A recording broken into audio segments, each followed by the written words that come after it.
السلام عليكم، ازيكم يا حبايبي؟ عاملين ايه؟ يا رب تكونوا بخير وانتوا بتتفرجوا عليا. جايلكم فيديو جديد وروتين جديد ان شاء الله يكون مفيد. هنعمل مع بعض النهارده شويه قرص ناشفه اللي هي بالنشادر، حلوه جدا جدا ان شاء الله تعجبكم. الاول نسمي الله ونصلي على الرسول، نقول بسم الله الرحمن الرحيم. اللهم صل وسلم وبارك على سيدنا محمد وعلى اله واصحابه اجمعين. إيه يا حبايبي، لو اول مره بقى تشوفوا القناه يا ريت تشتركي لي فيها وتحطي لي لايك كده للفيديو وتعليق حلو منك كده يشجعني ان انا اكمل. نسمي الله ونقول بسم الله الرحمن الرحيم، الذي لا يضر مع اسمه شيئا في الارض ولا في السماء وهو السميع العليم. بسم الله الرحمن الرحيم. انا يوم النهارده بدأ بالفطار. انا كنت النهارده عامله بقى النهارده يعني الفطار ما كنتش قايمه بصراحه، ما كانش ليا نفس كده للاكل، فقلت ايه اعمل شويه شاي بلبن كده، وكان في جبنه قريش. قمت هرستها كده، وكان عندنا برضو جبنه اللي هي السلطه اللي في بعضها دي، حطيت معلقه في قلبها كده وكلتها كده بالمعلقه. حبايبي بقى اللي متابعيني وعارفين ان انا اتكلمت معاكم قبل كده في النظام بتاعي اللي انا ماشيه عليه، بعمل مثلا يوم باخدش في نشويات في الفطار واخدها في الغدا، يومين يوم واحد بيوم كده بعمله من غير نشويات خالص. عشان خاطر بس ان انا احاول اظبط ان انا حتى على الاقل لو ما خسيتش ان انا ما زدتش، لان انا كنت ماشيه على نظام غذائي يعني، وجالي فتره كده وجسمي ثبت خالص، ما كنتش بنزل نهائي. فقلت بقى ايه، يعني احاول ان انا ايه اقلل النشويات على قد ما بقدر. وفي اوقات بمنعها مثلا في الفطار باخدها في الغدا، اخدها في الفطار وامنعها في الغدا، واعتمد اكتر اكلي على البروتينات. فالنظام ده حلو جدا، على الاقل مريح معدتي كمان. وبالليل بقى ما بتعشاش، وحتى لو اتعشيت وكلت اي حاجه صغيره باكلها بدري، يعني باكلها بدري كده. المهم ان اجي على الساعه 8 9 كده وخلاص بقى، ما عادش في حاجه بعدها.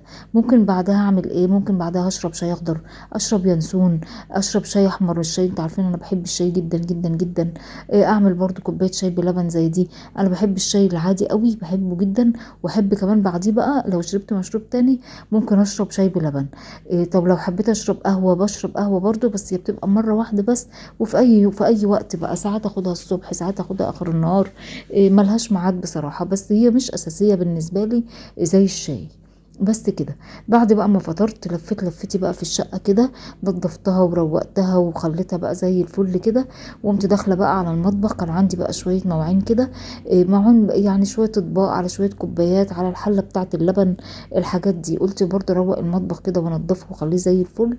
وبعد كده اقوم عاملة ايه، اللهم صل على النبي، هعمل معاكم شويه قرص بقى نشادر. المره اللي فاتت الفيديو اللي قبل ده كنت انا عامله معاكم بسكوت النشادر ده، وكان طالع معايا حلو جدا جدا جدا. يا رب اللي شافه كده يكون عجبه. هعمل بقى النهارده بقى ايه، بما ان انا عندي نشادر فانا خايفه بقى تفضل مركونه كده وتبوظ. فقعدت ادور بقى على وصفات، اشوف ايه الوصفه اللي ممكن يتعمل بيها بالنشادر ديت. لقيت وصفة قرص ناشفة.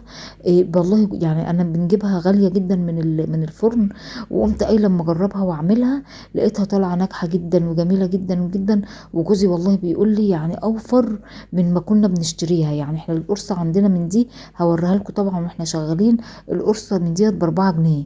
انا عملت 15 قرصة من نص كيلو دي، لما جينا نحسبها لقيت اوفر واحسن كتير في البيت.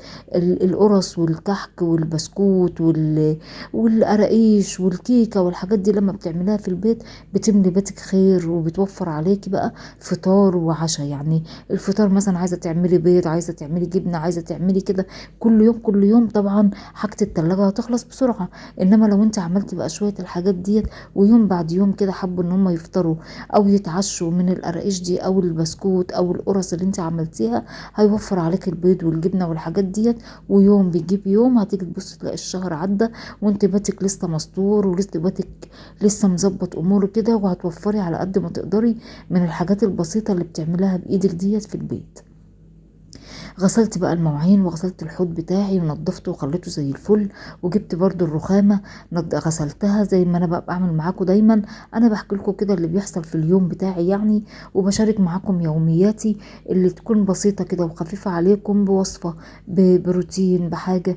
يا رب ان شاء الله تكون خفيفة عليكم كده. وبشكر كل اللي بيكتب لي تعليقات حلوة وبيدعمني بكل كلمة حلوة. ندخل بقى على الوصفة بتاعتنا. انا جبت كوباية من السكر العادي بتاعنا بتاع التموين بتاع الشاي بتاعنا ده، حطيت عليه كوبايه ميه، كوبايه ميه عاديه خالص، قعدت اقلب فيها كده لغايه ما السكر داب. حطيت ربع كوبايه من الزيت. القرص دي جميله جدا يا بنات، ان شاء الله هتعجبكم، جربوها بس كده وان شاء الله باذن الله هتعجبكم. حطيت ربع كوبايه من الزيت، ومعلقتين اتنين كده حطيتهم في نفس الكوبايه كده بتاعت الزيت، معلقتين كده من السمنه، حطيتهم في يعني ربع كوبايه كده سمنه، يبقى كده ربع كوبايه زيت على معلقتين سمنه. حطيتهم، وحطيت بقى معلقه كده ممسوحه كده من النشادر، حطيتها كده وقلبتها. النشادر طبعا عارفين انها ليها ريحه، فلازم لازم لازم من الفانيليا. طب ايه بديل النشادر في القرص دي؟ لا بصراحه ملهاش بديل، يعني هي ما بتحطلهاش بيكنج باودر، ما بتحطلهاش خميره، هي النشادر فقط لا غير، بس كده اهو. هقلب كل الكلام ده، وحطيت فانيليا بقى عشان ريحه النشادر طبعا. واي معجنات لما بتحطي بقى في برضو الفانيليا بتبقى بتبقى حلوه جدا، بتبقى ريحتها حلوه كده المعجنات بتاعتك. حطيت بقى معلقتين من السمسم كده، انا جبت شويه كده من السمسم وحمصتهم وحطيتهم في طبق عشان انا هبطط عليهم دلوقتي. ده بقى دول حوالي عن 3 كوبايات من الدقيق انا نخلتهم. هحط طبعا على قد ما اقدر كده واشوف العجينه بتاعتي هتاخد هي خدت معايا بالظبط 4 كوبايات ونص كده او ربع كده من الدقيق، يعني على حسب بقى ما الدقيق يتشرب معاك السوائل. اهو هقعد اقلب بقى. هو البسكوت زي البسكوت بالظبط، يعني ما بتعجنش قوي، مجرد بس كده انها العجينه تلم معاكي خلاص شيلي ايدك بقى. وهي بتبقى عجينه يعني بتلزق وبتشبط في الايدين، حاجه بسيطه كده. هي تشبيطتها ديت هي اللي بتديلها القرمشه الحلوه قوي. اهو انا بقى الثلاث كوبايات دقيق، كلت 3 كوبايات دقيق دولت، لا حسيت ان العجينه بتعمل معايا بتلزق لسه، ومش مجمعه كده انها عجينه تتشكل.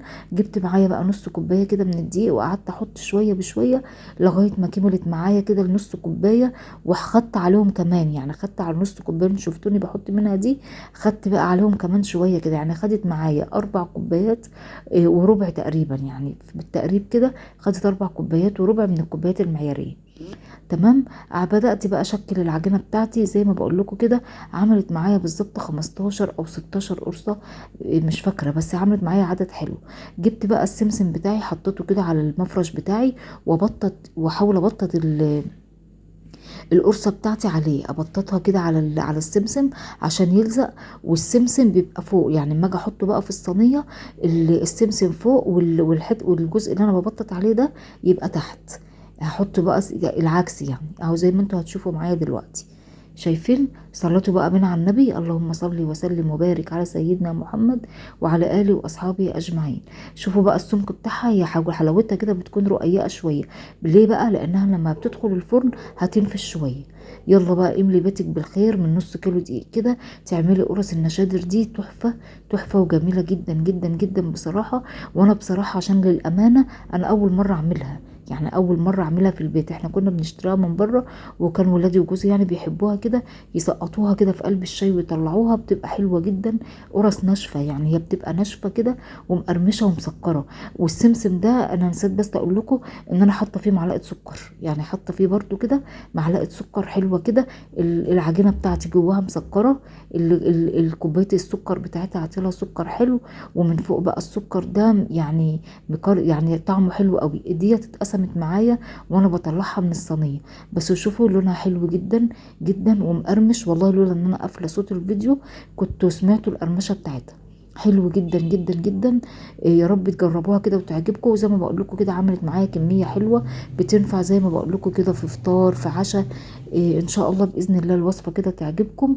ما تنسونيش بقى في اللايك والشير والتعليق الحلو اللي يشجعني كده ان انا اكمل. وتجربوا بقى الوصفات بتاعتي وتيجوا تقولوا لي رايكم فيها ايه في التعليقات، عشان احس كده ان في تفاعل على القناه كده من الوصفات اللي انا بعملها.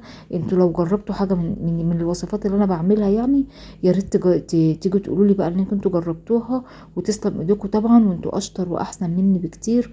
وده بقى الفيديو بتاعي النهارده، يا رب يكون عجبكم. اشوفكم ان شاء الله في فيديو جديد في رعايه الله وامنه، والسلام عليكم ورحمه الله وبركاته.